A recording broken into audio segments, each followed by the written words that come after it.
Hello friends, Radhe Radhe. Shri Ramcharitmanas पाठ की बहुत सुंदर चौपाइयाँ हैं अर्थ के साथ में। अब लंका कांड चल रहा है, राम रावण का युद्ध हो रहा है। बहुत भयंकर युद्ध है क्योंकि उसके सारे बड़े बड़े योद्धा रावण के मारे गए हैं। एक से एक बड़े बड़े मेघनाद, कुंभकर्ण सब जो है मारे गए हैं। युद्ध भूमि में आके हार गए हैं और मर भी गए हैं। अब रावण क्या कर रहा है, युद्ध कर रहा है, तो उसके बड़े योद्धा तो हैं नहीं और सब एक साथ भालू बंदर एक साथ उस पर प्रहार कर रहे हैं। तो वो अपने को विचलित देख रहा है कि हम कैसे युद्ध लड़ेंगे, कैसे जीतेंगे। तो माया करता है, अपनी फैलाता है, उससे अपने कई रूप पूरे युद्ध क्षेत्र में फैला देता है। तो सारे वानर भालू डर जाते हैं कि ये तो सब तरफ रावण ही रावण है, हम किससे युद्ध करें। जो देख रहा तो वो डर के मारे सब भालू वानर हटने लगते हैं, रावण से बचने की कोशिश करते हैं, क्योंकि वो भी अपने में बलशाली था। ये उसको भी जो था ये वरदान था, श्राप के साथ वरदान था कि श्राप था कि तुम निशाचर बनोगे, राक्षस बनोगे, और वरदान था कि भगवान त्रेता युग में राम जन्म लेंगे तो उनके हाथों से तुम्हारा उद्धार होगा, मोक्ष होगा, तुम राक्षस प्रवृत्ति से मोक्ष प्राप्त करोगे। तो जब ये माया भगवान राम देखते हैं कि हमारी सेना के भालू बंदर सब डर रहे हैं और रावण अपनी माया करके अपने रूप फैला रहा है, अपने एक नहीं अनेक रूप बना रहा है, तो वो ऐसा बाण संधान करते चलाते हैं कि जितने मायावी रावण थे उन सबको मार देते हैं उसी बाण से। खाली वही एक रावण बचता है। अब वो भी युद्ध करता है, युद्ध करते करते उसके रथ का पहिया निकल जाता है, सारथी मारा जाता है। तो सारथी नहीं मारा जाता, रावण घायल हो जाता है, मूर्छित हो जाता है। तो सारथी उसको रथ में डाल के वापस लंका की तरफ भगा ले जाता है कि इनको बचा ले। जब रावण लंका में पहुंचता है तो वहाँ उसको होश आता है। फिर वो यज्ञ करने लगता है, अजेय यज्ञ करता है कि अगर उसका वो यज्ञ का पूरा हो जाता तो रावण को कोई हरा नहीं सकता था। अजेय यज्ञ करने लगा। इधर विभीषण को ये बात पता चल गई कि रावण अजेय यज्ञ कर रहा है कि जिसे उसे कोई जीत ना सके। विभीषण ने ये बात राम को बताई कि रावण अजेय यज्ञ कर रहा है, उसको विध्वंस करना ज़रूरी है। अगर उसका ये यज्ञ सफल हो गया रात भर में तो उसको कोई हरा नहीं पाएगा, बहुत मुश्किल हो जाएगी, तो आप उसका यज्ञ रुकवाइए। तो जब विभीषण ये सलाह देते हैं तो राम जी भी विचार करते हैं और भालू वानर सबको आदेश देते हैं कि जाओ उसका यज्ञ विध्वंस करो जाके, चाहे जैसे भी उसका यज्ञ सफल न होने दो। तो सारे भालू वानर जाते हैं और यज्ञ में विध्वंस करने लगते हैं, उसका सब चीज़ें डालने लगते हैं, जो यज्ञ की अग्नि है उसको बुझाते हैं और उसके ऊपर सब फेंकते हैं, ईंटें पत्थर जो कुछ मिलता है वो फेंकते हैं, उसको मंत्रोच्चार नहीं करने देते हैं, आवाज़ें करते हैं, तेज़ तेज़ हू हू करके बोलते हैं। और जब तब भी नहीं मानता है तो उसको जाके लात मारते हैं, हाथ से मारते हैं, थप्पड़ मार के भागते हैं कि ये पीछा करके दौड़ाए। अंत में रावण हार जाता है और उठ के दौड़ता है मारने के लिए इन लोगों को। सब भाग के अपने को बचा लेते हैं और उसका यज्ञ पूरा नहीं होता है। तो वो समझ जाता है अब मेरी मृत्यु निश्चित है, अब मुझे बचना बहुत असंभव है, कोई मुझे बचा नहीं सकता, मैं इस युद्ध में मारा जाऊंगा। आखिरी दिन होता है युद्ध का। फिर सवेरा होता है, फिर योजना बनती है और रावण फिर से रथ पे सवार होकर आता है। और इधर भगवान राम हैं, वो युद्ध के लिए जाते हैं, उन पैदल हैं, उनके पास ना कोई रथ है ना कोई ऐसे हथियार हैं, धनुष बाण ही हैं। तो विभीषण देख के डर जाते हैं कि आप तो पैदल हैं और ये तो रथ पे है और ये मायावी है, अपनी माया करता है, अभी इधर अभी उधर ऐसे करके अपनी माया छल करेगा तो कैसे विजय मिलेगी। तो इंद्र देवता लोग भी परेशान हो जाते हैं कि ये पैदल कैसे युद्ध जीतेंगे। तो इंद्र अपना रथ भेजते हैं लड़ने के लिए, भगवान राम को देते हैं कि इस रथ पे उसमें जो घोड़े हैं वो बहुत बहादुर हैं जो रथ में लगे हैं, और इंद्र अपना रथ भेजते हैं युद्ध के लिए। तो भगवान राम उस रथ पे सवार होते हैं और राम रावण की लड़ाई शुरू हो जाती है। ऐसी लड़ाई होती है कि वो एक एक तीर से हजारों सर्प के वाले बाण निकलते हैं और जाके तीरों पे तीर चलते हैं युद्ध में, भूमि में, और मार काट मची है, सब आपस में तीर टकराते हैं। फिर उनका तीर जो है हार जाता है तो उसकी शक्ति समाप्त हो जाती है, और उनका तीर जो जीत जाता है वो वापस आके उनके तरकस में आ जाता है भगवान राम का, और रावण का तीर की शक्ति समाप्त हो जाती है तो उसी जगह नष्ट हो जाता है। इस प्रकार से राम रावण का बहुत तरह से भालू बंदर खड़े देख रहे हैं, क्योंकि केवल राम लड़ रहे हैं और रावण लड़ रहा है। अंत में भगवान राम, अभी रावण की मृत्यु नहीं हुई है, लंका कांड लास्ट पे है, इसके बाद उत्तरकांड चलेगा, और उत्तरकांड में सारा कलयुग का बखान है कि कलयुग में क्या क्या होगा।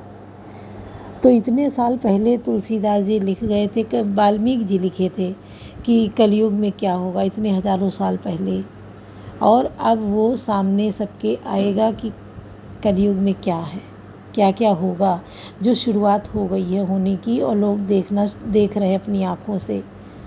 तो सोचो कितने ये लोग भविष्यवक्ता थे, कितने दूरदृष्टा थे, जो इन लोगों ने इतने पहले इन बातों का विचार करके और जान लिया था कि कलयुग आएगा, कलयुग में क्या होगा।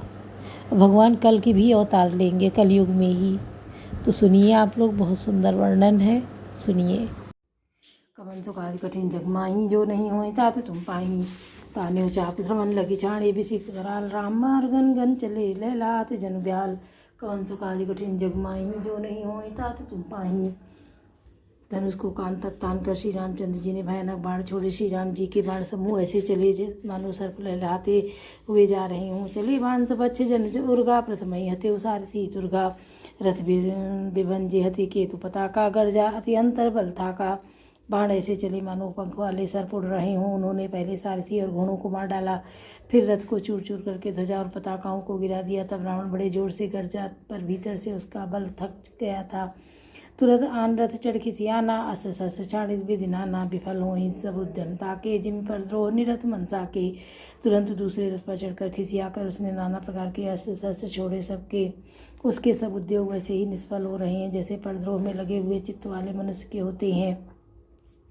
तब रावण दसूल चलावा, बाजू चारी मारी गिरावा, तुरग उठाई को भी रघुनायक है, जिसरासन छाड़े सहायक।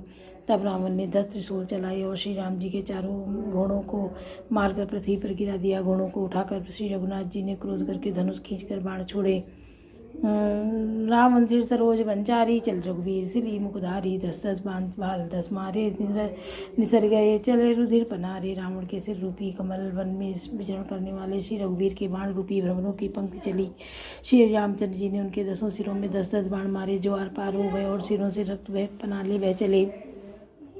स्रवत रुधिर दायौ बलवाना, प्रभु पुनिकृत धनुसर संधाना, 30 तीर रघुबीर पवारे, भुजनि समेत शीस मही पारे। रुधिर बहते हुए ही बलवान रावण दौड़ा, फिर उन्हें फिर धनुष बाण संधान किया।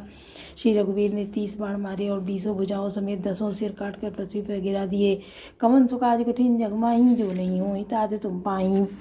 काटते ही पुनि भय न बीने, राम बहोरी भुजा सिर चीने, प्रभु बहु बार बाहु सिर हाय, कटत जटति पुरी नूतन भये। सिर और हाथ काटते ही फिर नए हो गए। श्री राम जी ने फिर भुजाओं और सिरों को काट गिराया। इस प्रकार प्रभु ने बहुत बार भुजाएं और सिर काटे, परंतु काटते ही वे तुरंत फिर नए हो गए। पुनि पुनि प्रभु काटत भुज सीसा, अति कौतुकी कौशलाधीसा, रहे छाई नभ सिर अरुबाहु, मानव अमित केतु अरुराहु। प्रभु बार बार उसकी भुजा और सिरों को काट रहे हैं, क्योंकि कौशलपति श्री राम जी बड़े ही कौतुकी हैं। आकाश में सिर और बाहु ऐसे छा गए मानो असंख्य केतु और राहु हों।